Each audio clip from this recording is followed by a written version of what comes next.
ಚೌಳಿಕಾಯಿ ಸಂಡಿಗೆ. ಹೌದು ಸ್ನೇಹಿತರೆ, ಇವತ್ತು ನಾನು ನಿಮಗೆ ಹೇಳ್ಕೊಡ್ತಾ ಇದ್ದೀನಿ ಚೌಳಿಕಾಯಿ ಸಂಡಿಗೆನ ಹೇಗೆ ಮಾಡೋದಂತ.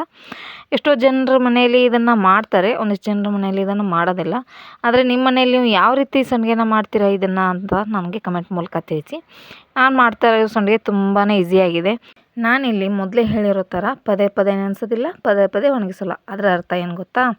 ನೈಟ್ ಮಜ್ಜಿಗೆಲೆ ಹಾಕಿ ಬೆಳಗ್ಗೆ ಒಣಗಿಸೋದು, ಆ ರೀತಿ ಏನು ಮಾಡೋದಿಲ್ಲ. ನಾನು ಒಂದೇ ಬಾರಿ ಇದನ್ನೆಲ್ಲ ಪ್ರೊಸೀಜರ್ನ ಮಾಡ್ತಿದ್ದೀನಿ. ಬನ್ನಿ ಹಾಗಾದರೆ ಇವತ್ತಿನ ರೆಸಿಪಿನ ನೋಡ್ಕೊಂಬರೋಣ. ಅದಕ್ಕೂ ಮುಂಚೆ ಗೌಡ್ರ ಚಾನಲ್ಗೆ ಸ್ವಾಗತ. ನಾನು ನಿಮ್ಮ ಚಿನ್ನ ಪಾಟೀಲ್. ಬನ್ನಿ ಹಾಗಿದ್ರೆ ರೆಸಿಪಿನ ಸ್ಟಾರ್ಟ್ ಮಾಡೋಣ. ನಾನಿಲ್ಲಿ ಸಂಡಿಗೆ ಮಾಡೋದಕ್ಕೆ 1 kg ಚೌಳಿಕಾಯಿನ ತೊಗೊಂಡಿದ್ದೀನಿ. ಅದನ್ನು ಚೆನ್ನಾಗಿ ಕ್ಲೀನ್ ಮಾಡಿಕೊಂಡು ಒಂದು ಬಕೆಟ್ನಲ್ಲಿ ನೀರು ಹಾಕ್ಕೊಂಡು ತೊಳ್ಕೊಂಡಿದ್ದೀನಿ. ಮತ್ತೊಂದು ಕಡೆ ಒಂದು ಪಾತ್ರೆಯಲ್ಲಿ ನಾನು ನೀರು ಕಾಯಕ್ಕಿಟ್ಟಿದ್ದೀನಿ. ಆ ಪಾತ್ರೆಗೆ ಈಗ ಅದನ್ನ ತೊಳೆದಿರೋ ಕ್ಲೀನ್ ಮಾಡ್ಕೊಂಡಿರೋಂಥ ಎಲ್ಲ ಚೌಳಿಕಾಯಿನೂ ಅದಕ್ಕೆ ಹಾಕ್ತಿದ್ದೀನಿ. ಈ ಚೌಳಿಕಾಯಿನ ನೀರಿಗೆ ಹಾಕಿದ ನಂತರ ಜಸ್ಟ್ 5 ನಿಮಿಷ ಮಾತ್ರ ಕುದಿಸ್ಕೋಬೇಕು. ಪೂರ್ತಿ ಹಣ್ಣಾಗೋವರೆಗೂ ಕುದಿಸ್ಕೊಂಗಿಲ್ಲ, ಸ್ವಲ್ಪನೇ ಕುದಿಸ್ಕೊಂಡ್ರೆ ಸಾಕು ಅಷ್ಟೇ. ಕುದಿಯೋ ನೀರಿಗೆ ಚೌಳಿಕಾಯಿ ಹಾಕಿ ಒಂದು ಕುದಿ ಕುದಿಸ್ಕೊಂಡ ನಂತರ ಆ ಚೌಳಿಕಾಯಿ ಎಲ್ಲನೂ ಒಂದು ಬೇರೆ ಪಾತ್ರೆಗೆ ಟ್ರಾನ್ಸ್ಫರ್ ಮಾಡ್ಕೋತೀನಿ ನಾನು. ಈಗ ನೋಡಿ ಇಲ್ಲಿ ಕಾಣಿಸ್ತಿದೆಯಲ್ಲ, ಆ ರೀತಿ ನಾನು ಒಂದು ಕುದಿ ಮಾತ್ರನೇ ಕುದಿಸ್ಕೊಂಡಿನಿ. ನಂತರ ಬೇರೆ ಪಾತ್ರೆಗೆ ಟ್ರಾನ್ಸ್ಫರ್ ಮಾಡ್ಕೊಳ್ತಾ ಇದ್ದೀನಿ. ಈಗ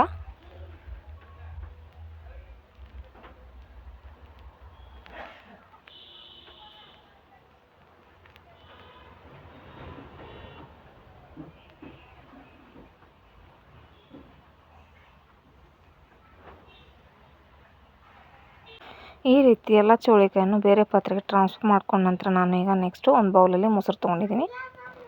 ನಾನು 1 kg ಮೊಸರಿಗೆ 300 ಗ್ರಾಮ್ ಮಾತ್ರ ಮೊಸರು ತೊಗೊಂಡಿದ್ದೀನಿ, ತುಂಬ ಏನೂ ತೊಗೊಂಡಿಲ್ಲ. ಅದನ್ನ ಮಜ್ಜಿಗೆನೂ ಮಾಡ್ಕೊಳ್ಳಲ್ಲ, ನಾನು ಗಟ್ಟಿ ಮೊಸರನ್ನೇ ತೊಗೊಂಡಿದ್ದೀನಿ. ಆ ಗಟ್ಟಿ ಮೊಸರಿಗೆ ಈಗ ನಾನು ಉಪ್ಪನ್ನ ನಾನು ರುಚಿಗೆ ತಕ್ಕಷ್ಟು ಹಾಕಿದ್ದೀನಿ. ನಂತರ ನಾನು ಜೀರಿಗೆ ಪುಡಿ ಹಾಕಿದ್ದೀನಿ 1 ಟೇಬಲ್ ಸ್ಪೂನಷ್ಟು, ಮತ್ತು 1 ಟೇಬಲ್ ಸ್ಪೂನಷ್ಟು ಹುರಿದು ಪೌಡ್ರ್ ಮಾಡಿರ್ತಕ್ಕಂಥ ಮೆಂತ್ಯ ಪೌಡ್ರನ್ನ ಹಾಕಿದ್ದೀನಿ. ನಂತರ ಅದಕ್ಕೆ 1 ಟೇಬಲ್ ಸ್ಪೂನಷ್ಟು ಕಪ್ಪು ಕಾಳು ಮೆಣಸಿನ ಪೌಡ್ರನ್ನ ಹಾಕಿದ್ದೀನಿ. ಈ ಎಲ್ಲ ಸಾಮಗ್ರಿ ಹಾಕಿದ ನಂತರ ಚೆನ್ನಾಗಿ ಲಂಪ್ಸ್ ಉಳಿದಿರೋ ಥರ ಮೊಸರನ್ನ ಬೀಟ್ ಮಾಡ್ಕೊಂಡಿರೋ ಮೊಸರನ್ನ ಪಕ್ಕಕ್ಕಿಟ್ಟು ಇವಾಗ ಮೊದಲೇ ಚೌಳಿಕಾಯಿನ ಬಾಯ್ಲ್ ಮಾಡ್ಕೊಂಡಿರ್ತೀವಲ್ವ, ಅದನ್ನು ನಾನೀಗ ಬೇರೆ ಪಾತ್ರೆಯಲ್ಲಿ ಹಾಕ್ಕೊಂಡು ಅದು ಆರಿದೆಯೋ ಇಲ್ಲೋ ಅಂತ ಚೆಕ್ ಮಾಡಿಕೊಂಡು ಆರಿದ್ರೆ ಈಗ ಬೀಟ್ ಮಾಡ್ಕೊಂಡಿರ್ತಕ್ಕಂಥ ಎಲ್ಲ ಮಸಾಲೆ ಮೊಸರನ್ನ ಅದಕ್ಕೆ ಹಾಕ್ತೀನಿ. ನಂತರ ಈಗ ಮಸಾಲೆನ ಚೌಳಿಕಾಯಿಗೆ ಹಾಕಿದ ನಂತರ ಚೆನ್ನಾಗಿ ಅದೆಲ್ಲ ಮಿಕ್ಸ್ ಆಗೋ ಥರ ಕೈಲಾದರೂ ಮಿಕ್ಸ್ ಮಾಡಿ, ಇಲ್ಲ ಸೌಟ್ ತೊಗೊಂಡಾದರೂ ಮಿಕ್ಸ್ ಮಾಡಿಕೊಂಡು ಅದ್ರ ಮೇಲೆ ಒಂದು ಮುಚ್ಚಳನ ಮುಚ್ಚಿ ರಾತ್ರಿ ಪೂರ್ತಿ ಬಿಡಬೇಕು. ಇಷ್ಟು ಹೊತ್ತು ನಾ ಹೇಳಿರೋ ಪ್ರೊಸೀಜರ್ನೆಲ್ಲ ನೀವು ರಾತ್ರಿನಲ್ಲೇ ಮಾಡಿಕೊಂಡು ಪಾತ್ರೆಗೆ ಒಂದು ತಟ್ಟೆಯನ್ನು ಮುಚ್ಚಿ ನೈಟ್ ಪೂರ್ತಿ ಇಡಬೇಕು. ನಂತರ ಮಾರನೇ ದಿನ ಬೆಳಗ್ಗೆ ಇನ್ನೊಮ್ಮೆ ಚೆನ್ನಾಗಿ ಕೈಲಿಂದ ಆದರೂ ನಡೆಯುತ್ತೆ, ಸೌಟಿಂದನಾದರೂ ನಡೆಯುತ್ತೆ, ತೊಗೊಂಡು ಚೆನ್ನಾಗಿ ಮಿಕ್ಸ್ ಮಾಡ್ಕೊಂಡು ಇನ್ನೊಮ್ಮೆ ಒಂದು ದೊಡ್ಡ ತಟ್ಟೆಯಲ್ಲಿ ಹರಡ್ಕೋಬೇಕು. ದೊಡ್ಡ ತಟ್ಟೆ ಇಲ್ಲಾಂದ್ರೂ ಪರವಾಗಿಲ್ಲ, ನೀವು ಬೇಕಿದ್ರೆ ಟೆರಸ್ ಮೇಲೆ ಬಿಸಿಲಿರೋವಾಗ ಒಂದು ಪ್ಲಾಸ್ಟಿಕ್ ಪೇಪರ್ನ ಹಾಸ್ಕೊಂಡು ಅದ್ರ ಮೇಲೆ ಸ್ಪ್ರೆಡ್ ಮಾಡಿಕೊಂಡ್ರೆ ನಡೆಯುತ್ತೆ. ನನ್ನ ಹತ್ರ ದೊಡ್ಡ ತಟ್ಟೆ ಇರೋದ್ರಿಂದ ನಾನು ಅದರಲ್ಲೇ ಹರಡ್ಕೊಂಡಿದ್ದೀನಿ. ಅದನ್ನು ನಾನು 3 ದಿನ ಬಿಸಿಲಲ್ಲಿ ಒಣಗಿಸ್ತಿದ್ದೀನಿ ಚೆನ್ನಾಗಿ. ನೋಡಿ ಇಲ್ಲಿ ಕಾಣಿಸಿದೆಯಲ್ಲ, ಆ ರೀತಿ ನಾನು ತಟ್ಟೆಯಲ್ಲಿ ಹರಡ್ಕೊಂಡಿದ್ದೀನಿ. ಅದನ್ನು ನಾನು 3 ದಿನ ಒಣಗಿಸಿದ್ದೀನಿ. ಈಗ ನೋಡಿ 3 ದಿನ ಆದಮೇಲೆ ಇದು ಈ ರೀತಿ ಕಾಣಿಸುತ್ತೆ.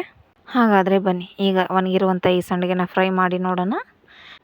ಸಂಡಿಗೆನ ಫ್ರೈ ಮಾಡೋಕ್ಕೆ ನಾನು ಒಂದು ಪ್ಯಾನಲ್ಲಿ ಎಣ್ಣೆ ಹಾಕಿದ್ದೀನಿ. ಅದು ಎಣ್ಣೆ ಕಾದ ನಂತರ ನಾನೀಗ ಅದಕ್ಕೆ ಸಂಡಿಗೆನ ಹಾಕಿ ಫ್ರೈ ಮಾಡ್ಕೊಂಡಿದ್ದೀನಿ. ಈ ಸಂಡಿಗೆನ ಫ್ರೈ ಮಾಡೋಕ್ಕೆ ಬಹಳ ಹೊತ್ತು ಏನು ಬೇಕಾಗೋದಿಲ್ಲ, ಬೇಗನೆ ಫ್ರೈ ಆಗಿಬಿಡುತ್ತೆ. ನಂತರ ಇದನ್ನ ಊಟದಲ್ಲಿ, ಟಿಫನ್ನಲ್ಲಿ ಮತ್ತು ಸ್ನ್ಯಾಕ್ಸ್ನಲ್ಲಿ ಕೂಡ ಬಳಸ್ಬೋದು. ನೋಡಿದ್ರಲ್ಲ ಸ್ನೇಹಿತರೆ, ಯಾವ ರೀತಿ ನಾನು ಚೌಳಿಕಾಯಿ ಸಂಡಿಗೆನ ಮಾಡಿದ್ದೀನಿ ಅಂತ. ನಿಮಗೂ ಈ ಸಂಡಿಗೆ ಇಷ್ಟ ಆಗಿದ್ದೆ ಮನೆಯಲ್ಲಿ ಟ್ರೈ ಮಾಡಿ. Thank you for watching the video. ಇನ್ನೂ ನೀವು ನಮ್ಮ ಚಾನಲ್ನ ಸಬ್ಸ್ಕ್ರೈಬ್ ಆಗಿಲ್ಲ ಅಂದರೆ ಈಗಲೇ ಪ್ಲೀಸ್ ಆಗಿ.